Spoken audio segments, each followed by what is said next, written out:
আমি কখনোই মনে করি না যে শিক্ষক সমাজকে দাবিয়ে রেখে তারপরে বাংলাদেশকে পুনর্গঠন করা সম্ভব।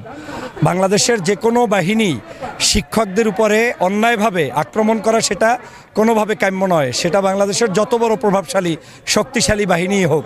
আর 5ই আগস্টের পরে এটা তো প্রত্যাশা করা কোনোভাবেই কাম্য নয়, কারণ আমরা বৈষম্য বিরোধী আন্দোলনের মধ্য দিয়েই বাংলাদেশের জিরো টু বাংলাদেশ যেটাকে বলছি, যে নতুন বাংলাদেশ, সেই নতুন বাংলাদেশ বিনির্মাণ করতে যাচ্ছি।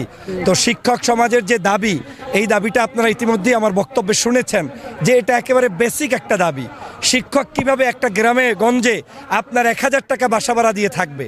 আপনি জানেন যে এখন নতুন নতুন শিক্ষক নিয়োগ হচ্ছে। একজনের বাড়ি যদি হয় নীলফামারী, তার চাকরি যদি হয় ঝালকাঠি, তার পরিবার নিয়ে অথবা ব্যক্তিগতভাবে একটা সন্তান নিয়ে কিংবা সিঙ্গেল লাইফ করতে গেলেও আপনি কি 1000 টাকায় কোথাও বাড়ি পাবেন? বাংলাদেশের কোথাও সেটা সম্ভব নয়। বিশেষ করে বোনদের কষ্টের জায়গা যদি আপনি দেখেন, তাহলে তো আপনি একেবারে অবাক হয়ে যাবেন। কিন্তু এই যে বৈষম্যটা, সেটা তো বাংলাদেশের সরকারের উচিত ছিল যে আসলে বাড়ি ভাড়া কখন কিভাবে বৃদ্ধি পায় তার আলোকে শিক্ষক সমাজের বাড়ি ভাড়া বৃদ্ধি করা উচিত।